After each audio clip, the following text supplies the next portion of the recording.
समस्त BSA, BEO, DIET principal, ARP और समस्त शिक्षक संकुल का स्वागत है। मेरा सौभाग्य है कि आप सबसे बात करने का अवसर मिला है। नेक्स्ट पेज आप अच्छी तरह अवगत हैं। पिछले कुछ दिनों से कोविड-19 के महामारी के कारण विद्यालय तो बंद हैं, लेकिन खाद्य सुरक्षा भत्ता का वितरण लगातार किया जा रहा है। क्योंकि आप सबके सहयोग से ही ये कार्रवाई हो रही है, इसके बारे में थोड़ी सी बातें बताना चाहूंगा। कोविड-19 महामारी के दृष्टिगत विद्यालय के बंद होने की दशा में माननीय सर्वोच्च न्यायालय के दिशा निर्देशों के क्रम में मध्याह्न भोजन योजना से अंतर्गत आच्छादित समस्त छात्रों को खाद्य सुरक्षा भत्ता उपलब्ध कराए जाने का निर्देश हुआ। माननीय सर्वोच्च न्यायालय, फिर भारत सरकार और प्रदेश सरकार ने इस संबंध में आदेश भी जारी किए। खाद्य सुरक्षा भत्ता के रूप में खाद्यान्न तो कोटोतार के माध्यम से छात्रों और अभिभावकों को उपलब्ध कराया गया और खाद्य वितरण हेतु प्राधिकार पत्र समस्त छात्रों को उपलब्ध कराया गया, ताकि हर छात्र को ये पता हो, हर गार्जियन को ये पता हो कि मुझे कितना खाद्यान्न मिलना है कोटेदार के माध्यम से और कितना धनराशि ट्रांसफर होनी है बैंक में। इसकी संपूर्ण जानकारी के लिए ये प्राधिकार पत्र निर्गत किए गए थे और ये तीनों चरणों में दिए गए थे। साथ ही परिवर्तन लागत की धनराशि छात्रों अभिभावकों के खातों में उपलब्ध कराई गई है। आप अवगत है। समस्त छात्रों को 2020-21 में 3 किस्तों में कुल 263 दिन के लिए 26 किलो 300 किलोग्राम 26 किलो 300 ग्राम खाद्यान्न और 249 अपर प्राइमरी में 249 दिनों के लिए 37 किलो 350 ग्राम खाद्यान्न उपलब्ध कराए गए। ये तीनों किस्तों में कराए गए खाद्यान्न उपलब्ध कराए गए खाद्यान्न का योग है।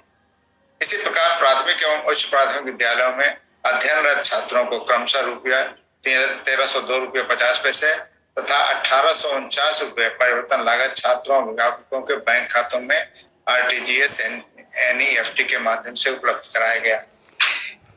आरटीजीएस और एनईएफटी करने में आप सबका सहयोग पूरा रहा है, जिसके कारण से ये संभव हो पाया है।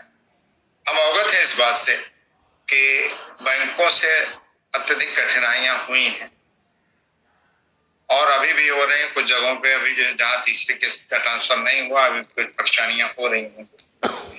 इसलिए हमने ये निर्णय लिया है, शासन स्तर पर यह निर्णय लिया गया है कि अब जो है जो भी पैसा स्कूलों को छात्रों को दिया जाना है कन्वर्जन कास्ट का, वो बैंक में ट्रांसफर केंद्रीकृत रूप में यहीं से किया जाएगा, लखनऊ से हेडक्वार्टर से किया जाएगा, ताकि आप सबको इसमें ज्यादा तकलीफें न हो।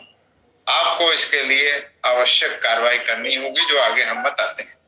फिलहाल ये बताना है कि पहली किस्त में पहले चरण में 76 दिन का, दूसरे चरण में 49 दिन का और तीसरे चरण में प्राथमिक विद्यालय में 138 दिन का तथा अपर प्राथमिक विद्यालय में 124 दिन के खाद्यान्न दिए गए थे और उसी के अनुपात में धनराशि भी दी गई थी। आगे जाओ। प्रेरणा पोर्टल पर अध्यापकों के लॉगिन से वितरित किए गए खाद्यान्न एवं धनराशि का विद्यालयवार उपभोग प्रमाण पत्र उपलब्ध कराए जाने की व्यवस्था की गई। वो प्रमाण पत्र चूंकि प्रेरणा पोर्टल पर हमारा सारी चीजें ऑनलाइन अपलोड दिखाई देती हैं और इसके वेरिफिकेशन के लिए इस प्रेरणा पोर्टल को चूंकि गवर्नमेंट ऑफ यूपी भी और गवर्नमेंट ऑफ इंडिया भी देखती है, तो हमें इसके थ्रू उपभोग प्रमाण पत्र का अपडेशन किया जाना आवश्यक है। उसके लिए निर्देश दिए गए थे। आपको उसकी यूजर मैनुअल भी भेजा गया था, किस तरह से निकाला जाएगा तो प्रत्येक विद्यालय स्तर पर 2 कॉपी में निकाल करके 1 कॉपी अपने स्तर पर रखनी है विद्यालय स्तर पर, और 1 कॉपी ब्लॉक लेवल पर बीओ स्तर पर रखे जाने। जब सारे एक ब्लॉक में सारे विद्यालयों का हो जाएगा तो ब्लॉक लेवल पर जनरेट की जाएगी उपभोग प्रमाण पत्र, और 2 कॉपियों में की जाएगी। एक ब्लॉक पर रखा जाएगा सिग्नेचर करके, एक जिले स्तर पर दिया जाएगा। जब सारे ब्लॉकों का इकट्ठा हो जाएगा तो जिला बेसिक शिक्षा अधिकारी महोदय द्वारा फिर से उसकी सर्टिफिकेट डाउनलोड की जाएगी और कंबाइंड यूसी एक अपने पास रखी जाएगी हस्ताक्षर करके, और एक हस्ताक्षरित कॉपी एमडीएम को अथॉरिटी को प्रेषित की जाएगी। तो ये चैनल बनाया गया है उपभोग प्रमाण पत्र का। ये आपको प्रेरणा पोर्टल से ही मिल जाएगा। यूजर मैनुअल ऑलरेडी आपको दिया जा चुका है। बड़ा आसान तरीका है उसको कार्रवाई करने का। बस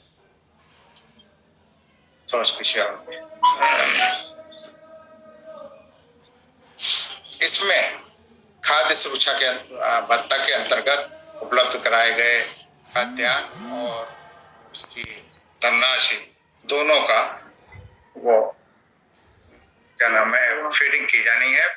और साथ में आप देख रहे होंगे बगल में उपभोग प्रमाण पत्र का एक फॉर्मेट लगा हुआ है। आगे बढ़ो। विद्यालय खुलने पर तो एमडीएम बनेगा। अभी विद्यालय अध्यापकों के लिए खोला जा रहा है। अध्यापकों के आने के लिए निर्देश दिए जा रहे हैं 1 जुलाई से। आप देख लें कि समस्त विद्यालय में आपके प्राधिकार पत्र छप के आ गए हैं या नहीं। 3 किस्तों में कौन सी किस्त भेजी नहीं गई है।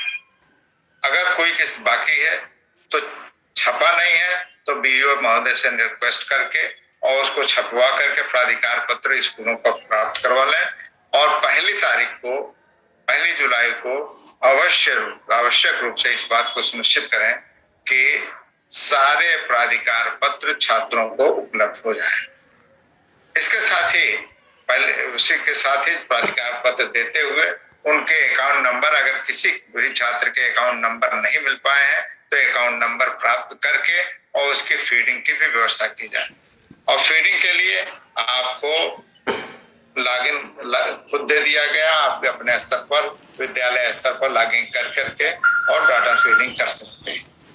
इस संबंध में थोड़ी सी बात और बताना चाहूंगा कि डाटा आप देख लें कि क्या क्या डाटा भरा जाना है। खासतौर से जेंडर इस बार भरा जाना जरूरी है कि लिंग क्या है, पुरुष है महिला है, जिसका अकाउंट नंबर है, और अकाउंट नंबर जिसका है वो छात्र का के रिश्ते में क्या लगता है, माता पिता है या चाचा मामा है, क्या रिश्ता है उस गार्जियन का जिसका अकाउंट नंबर दिया गया है। और ये भरना आवश्यक है, बगैर इसके पीएफएमएस से ट्रांसफर नहीं होगा। क्योंकि हम आपके सर से ये बोझ हटाना चाह रहे हैं कि आपको बार बार बैंकों में दौड़ना पड़े और बैंक से जाकर के रिक्वेस्ट करना पड़े कि पैसा ट्रांसफर कर दो। उससे बचने के लिए यही तरीका है कि आप इसको लेकर के सही ढंग से फीडिंग कर दें, तो इस साल के जितने भी ट्रांजेक्शन होंगे हमारे यहाँ से सीधे छात्रों के अभिभावकों के खाते में चले जाएंगे। एक बात और याद समझ लें कि छात्रों का अकाउंट नंबर जो भरा जाएगा वो छात्रों का नहीं भरा जाएगा, छात्रों के माँ बाप का जिसका भी खाता हो या उनके गार्जियन का खाता भरा जाएगा। जो स्कूल रजिस्टर में क्या उनका वो है वही उसी का अकाउंट नंबर लिया जाएगा। तो ये इस बात को ध्यान कर लें और प्रेरणा पोर्टल पर 100% पंजीकरण सुनिश्चित करें। जिन छात्रों अभिभावकों का खाता विवरण प्राप्त नहीं हुआ उनका खाता विवरण प्राप्त कर लें, और समस्त छात्रों को वितरित खाद्यान्न एवं धनराशि का वितरण का प्रेरणा पोर्टल पर अंकित कराएं। समस्त विद्यालयों द्वारा खाद्य सुरक्षा भत्ता वितरण का उपभोग प्रमाण पत्र प्रेषित किया ऑनलाइन भरवाना सुनिश्चित कराएं। आगे बढ़ो।